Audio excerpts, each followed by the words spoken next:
Corona-bedingt bin ich jetzt seit über 5 Monaten in Laos gestrandet. Und in letzter Zeit wurde ich immer häufiger gefragt, was machst du denn da so den ganzen Tag? Deshalb habe ich mir überlegt, mache ich einfach mal ein Video, wie bei mir so ein Alltag aussieht. Und ja, los geht's!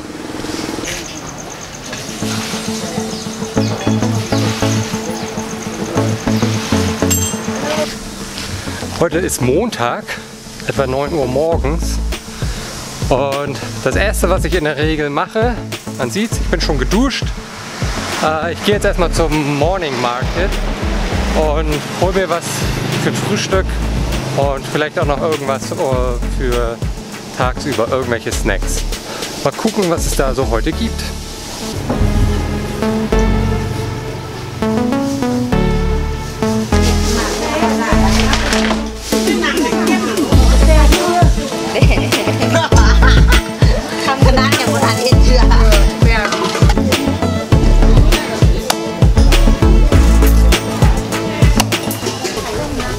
So wie man sieht, bekommt man hier einfach alles.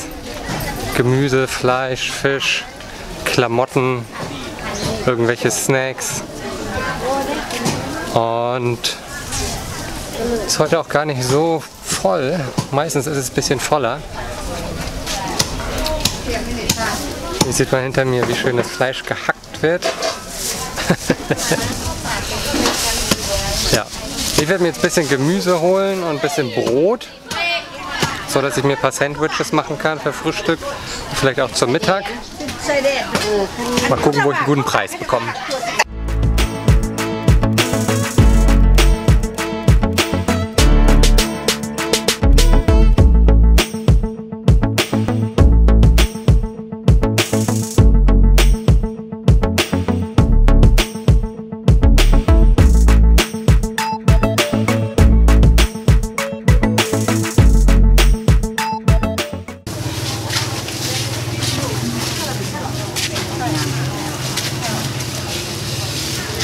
So, ich habe jetzt eine Tüte Gemüse,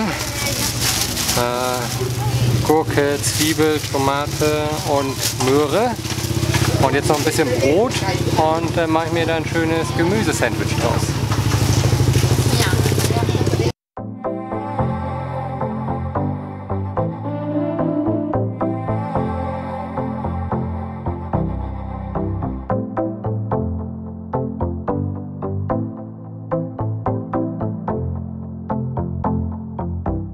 Ja, man kann ja scheinbar auch Frosche kaufen. Das habe ich auch noch nicht gesehen.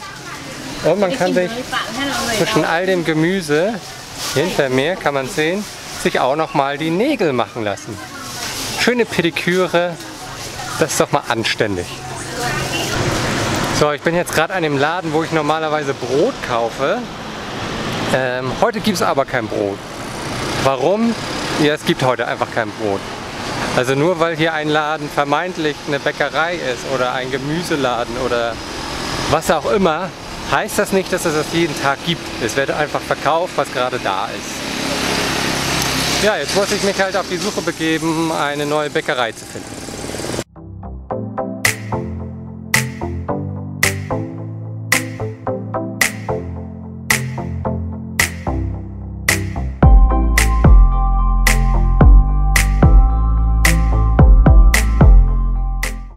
So, Brot gefunden, Brot ist im Beutel. Ich habe es letztendlich bei einem Sandwichladen gekauft, wo ich mir hin und wieder mal ein Sandwich hole. Aber ja, anstatt halt das ganze Sandwich zu kaufen, habe ich einfach nur das Brot gekauft. Das geht auch. Jetzt geht es erstmal zurück zum Gasthaus. Da mache ich mir dann meine Sandwiches, trinke noch ein Käffchen. Und dann entscheide ich, was ich heute dann mal so mache.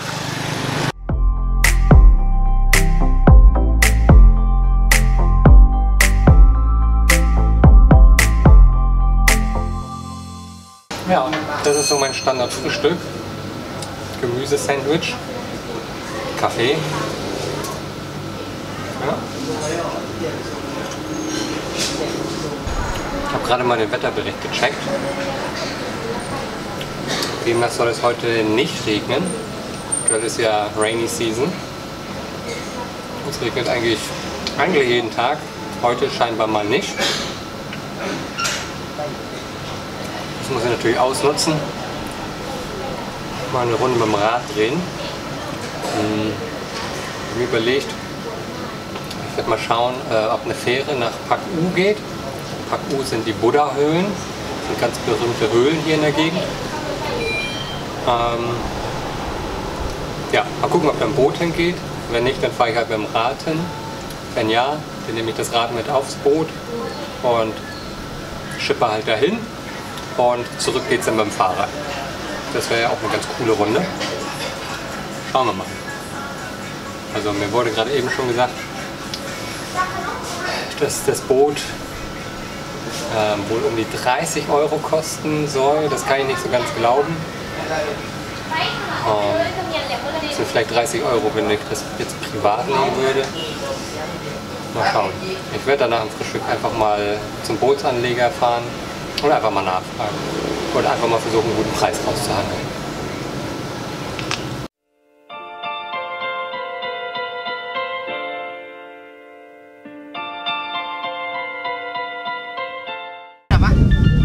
Petong ist in Laos ein beliebter Sport und Zeitvertreib. Und wie man sieht, wird auch gerne mal der ein oder andere Blick darauf verwendet.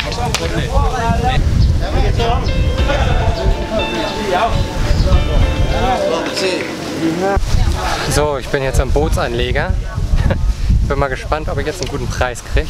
Also ich wurde schon ein paar Mal angesprochen von dem einen oder anderen Bootskapitän, nennen wir es mal. Schauen wir mal. Ja, ich habe leider kein Glück gehabt. Den besten Preis, den sie mir machen konnten, war 300.000 Kip. Das sind etwa 30 Euro. Das ist einfach zu viel. Ursprünglich wollten sie 350 haben, also ca. 35 Euro. Ja, das ist mir einfach zu viel. Also werde ich jetzt mit dem Rad nach Pak U und dann auch mit dem Rad zurück. Also, los geht's. Sind ja auch nur etwa 25 Kilometer ein Weg, also ein bisschen mehr als eine Stunde. Weitestgehend flach, soweit ich weiß. Ja, auf geht's!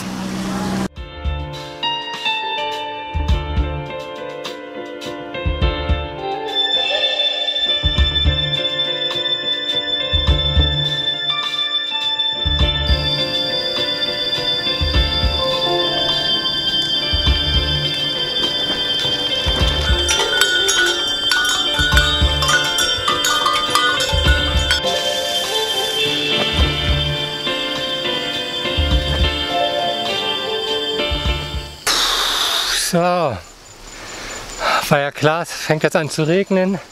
Ich bin mitten in der Vala Pampa, weil ich die brillante Idee hatte, so ein bisschen ja, Offroad zu fahren, anstatt die direkte Strecke. Ja, ich habe ehrlich gesagt auch gar nicht so die Ahnung, wo genau ich bin. So ein Phänomen ist hier ja auch, wenn man Leute nach Richtung fragt, da wird einfach willkürlich irgendwo hingezeigt. Ich glaube, die Leute einerseits verstehen mich nicht oder sie wissen vielleicht auch gar nicht, ja, wissen einfach gar nicht, wo die Orte sind. Ja, schauen wir mal. Ich hoffe, ich schaffe das bald. Jetzt frage ich nochmal. Sabadi! Ja, Sabadi!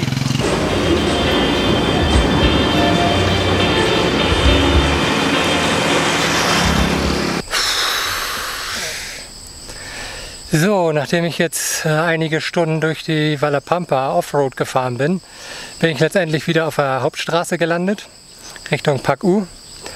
Und habe vorhin einen Typen getroffen, der hier bei so einer Elefantenfarm arbeitet. Und da dachte ich mir, da schaue ich doch jetzt einfach mal rein, denn ich glaube, das könnte ganz interessant sein.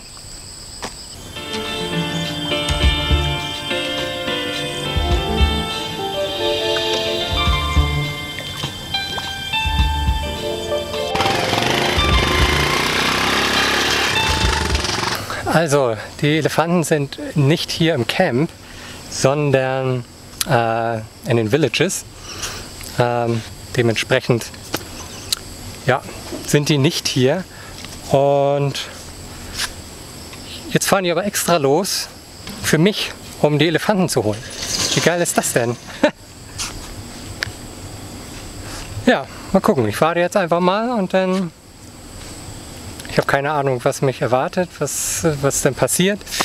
Ob die Elefanten hier jetzt unten im Mekong baden oder keine Ahnung, Art Streichelzoo. Wir schauen einfach mal. Und da kommt der Big Boy. Zarte 25 Jahre alt, namens Kamdi.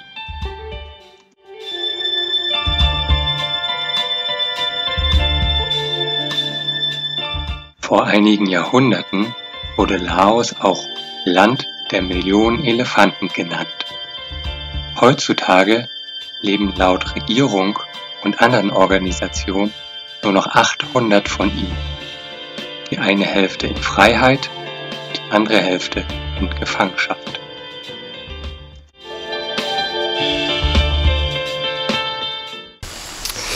Ja, so viel dazu, dass es heute nicht regnen soll. Ist jetzt schon das zweite Mal heute, dass es dann doch regnet, aber es ist wie gesagt Rainy Season hier und das passiert dann halt immer mal wieder, aber es sind dann meistens auch nur irgendwelche Schauer, die dann auch nach kurzer Zeit wieder vorbei sind. Jedenfalls ist es jetzt schon 18 Uhr etwa und dementsprechend werde ich jetzt zurückradeln nach Luang Prabang, denn spätestens um 19 Uhr wird es auch dunkel hier und im Dunkeln habe ich keine Lust hier rumzuradeln. Und ja, zu den Caves habe ich es leider nicht geschafft, obwohl die ja eigentlich gar nicht so weit weg sind von der City. Aber ich war einfach zu lange Offroad unterwegs heute, was ja auch ganz cool war. Und dazu hatte ich die Möglichkeit, einen Elefanten zu sehen und zu streicheln und zu füttern. So eine Chance bekommt man halt nicht jeden Tag. Und ja, jetzt geht es jedenfalls zurück nach Luang Prabang. Und dann ist auch Zeit für Dinner. Ich habe Kohldampf.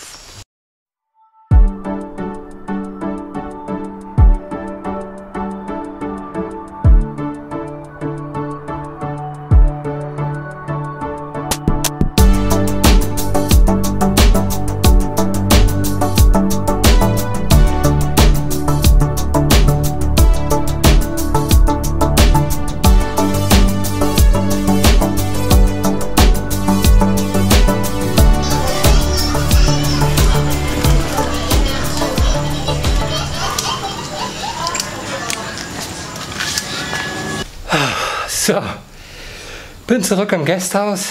Bin gute 85 Kilometer heute gefahren. Ich glaube, das ist ganz ordentlich für eine Tagestour. Das ist eigentlich genauso viel, wie ich normalerweise fahre, wenn ich richtig am Touren bin. Ja, ich bin total durchgeschwitzt, mega dreckig. Ich will jetzt mal schnell duschen und dann gehe ich auf den Nachtmarkt und dann gibt's Dinner.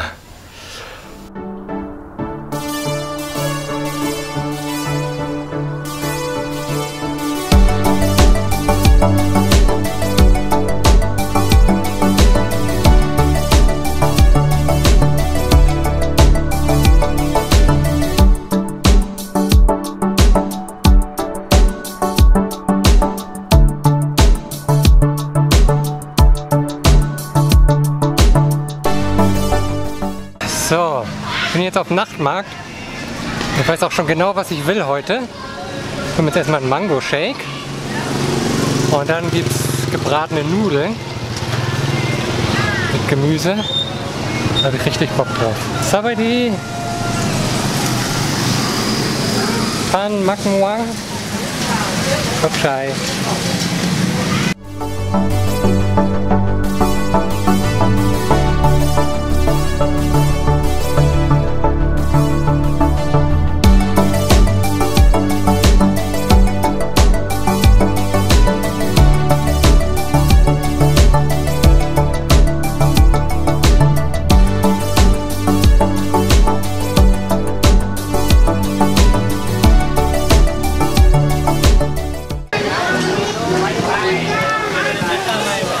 Oh Mann, ich sehe gerade, ich habe Sonnenbrand bekommen.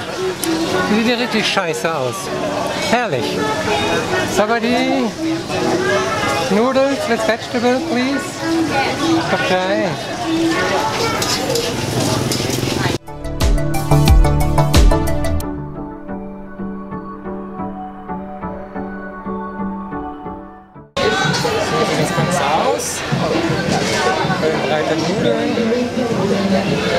Gemüse.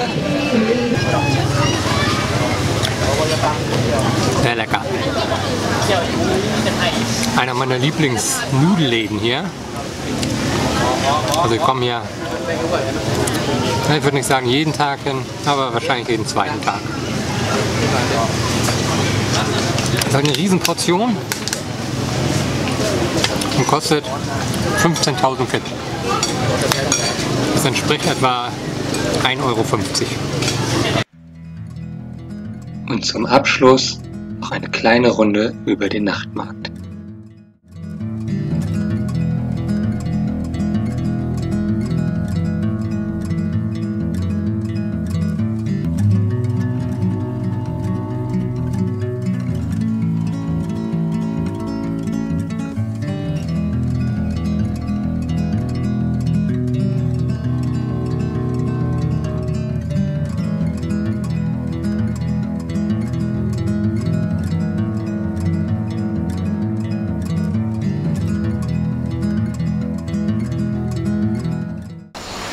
Fast 21 Uhr. Ja, der Tag ist quasi vorbei. Ich werde jetzt noch ein bisschen Tagebuch schreiben und vermutlich was lesen. Und dann geht's ab in die Koje. Das war so mein Tag. Und ja, morgen früh beim Frühstück überlege ich mir dann wieder, was ich denn so mit dem Tag anstelle. Also dann, bis demnächst. Erstmal